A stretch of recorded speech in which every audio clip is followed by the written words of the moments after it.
दिवाली पर हम खाजा बनाएंगे, जिसे हम चिरोटे भी कहते हैं। आप इसे किसी भी त्योहार पर बना सकते हैं। खाजा बनाने के लिए हमने 2 कप मैदा लिया है, 1 कप शक्कर ली है, 5-6 इलायची ली है और 1/4 कप घी लिया है। खाजा बनाने के लिए हमने एक बाउल लिया है, उसमें 2 कप मैदा डाल दिया है।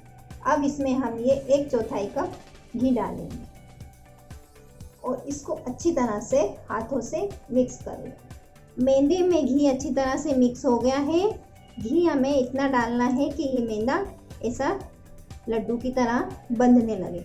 अब इसमें हम थोड़ा थोड़ा पानी डालेंगे और मैदे को पराठे के आटे की डो की तरह बना लेंगे। डो अच्छी तरह से गूंथ गया है।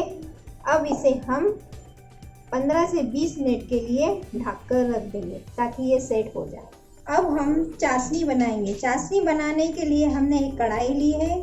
कढ़ाई में हम 1 कप शक्कर डाल देंगे और इसमें आधे कप पानी डालेंगे। इसी कप से हमने आधे कप पानी दिया। अब हम शक्कर को अच्छी तरह से घुलने देंगे। शक्कर अच्छी तरह से घुल गई है। अब इसमें हम आधा चम्मच नींबू का रस डालेंगे ताकि इसमें क्रिस्टल ना बने और इसे हम एक तार की चाशनी जैसा बनाएंगे। एक तार की चाशनी बनने लग गई है।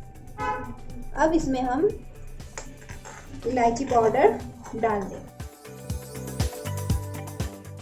और इसको 2 मिनट के लिए पकने देंगे।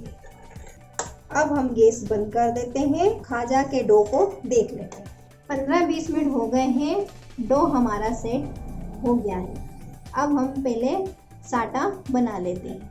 साटा बनाने के लिए हमने 4 बड़े चम्मच मैदा लिया है।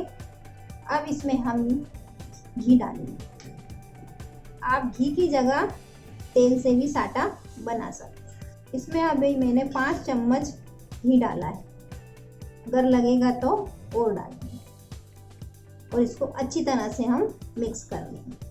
अभी हमें इसमें घी और लगेगा।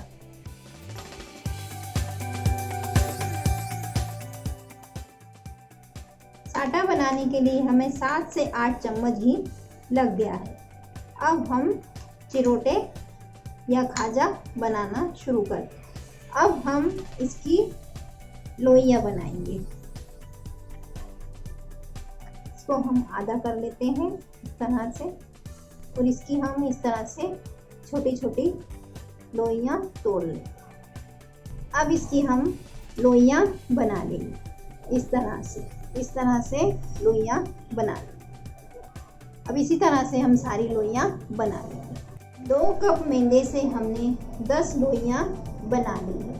अब हम 5 लोइयां हटाकर हम ये 5 लोइयों की रोटियां बनाएंगे। इसमें ये आटा डस्ट करेंगे।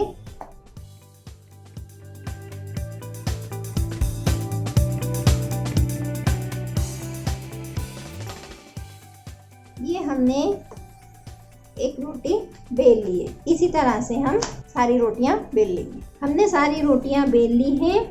अब इस पर हम ये जो साटा बनाया था वो लगाएं इस तरह से।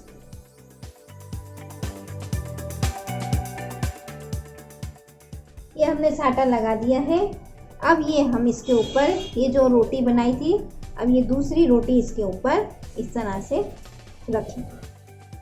अब इसी तरह से हम दूसरी रोटी के ऊपर भी ये साटा लगाएंगे। अब इसके ऊपर हम ये तीसरी रोटी इस तरह से रखेंगे।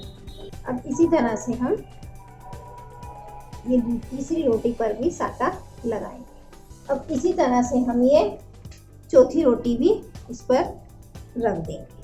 अब ये हम चौथी रोटी पर भी साटा लगाएंगे। अब ये इसके ऊपर हम ये 5वीं रोटी रख देंगे और ये हम इसके ऊपर फिर साटा लगाएंगे। हमने ये सारी रोटियों पर साटा लगा लिया है। अब इसको इधर से उठाकर इस तरह से रोल करेंगे।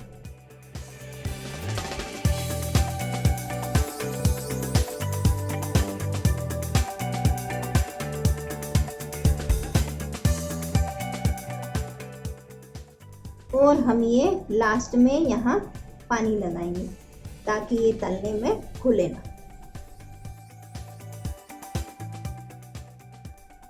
और इसको इस तरह से हम थोड़ा सा हल्के हाथों से रोल कर देंगे। ये अच्छी तरह से रोल हो गया है। अब इसको हम चाकू की सहायता से इस तरह से काट लेंगे।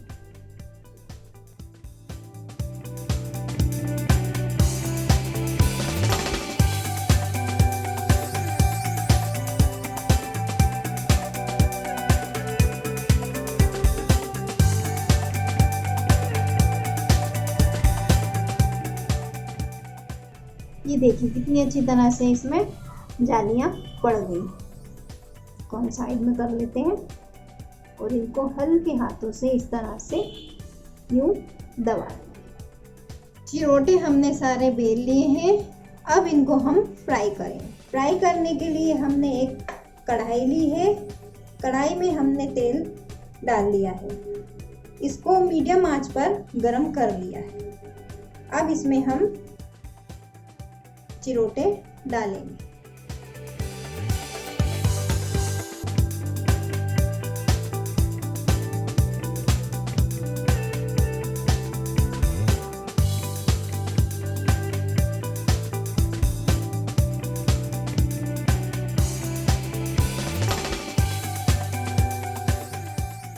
खाजा को हम मीडियम आंच पर ही फ्राई करेंगे। अगर तेज आंच पर फ्राई करेंगे तो ये जल जाएंगे और अंदर से कच्चे रह जाएंगे, इसलिए इन्हें हम मीडियम आंच पर फ्राई करें। अब इन्हें हम पलट लेते हैं। ये देखिए कितनी अच्छी तरह से सिकने लगे हैं।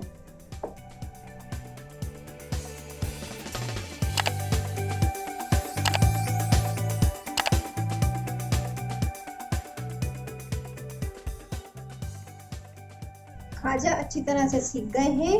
अब इन्हें हम निकाल लेते हैं। खाजा को हमने एक प्लेट में निकाल लिया है। अब इसे हम चाशनी में डालेंगे। ये हम सारे खाजा को चाशनी में डाल देंगे।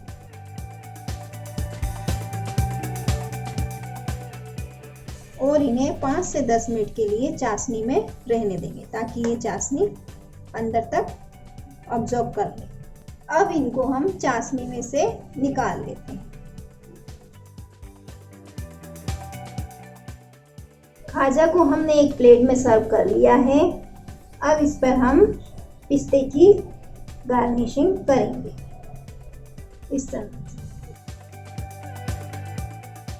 खाजा बनकर तैयार है। आप इन्हें बनाइए, खाइए और एंजॉय कीजिए।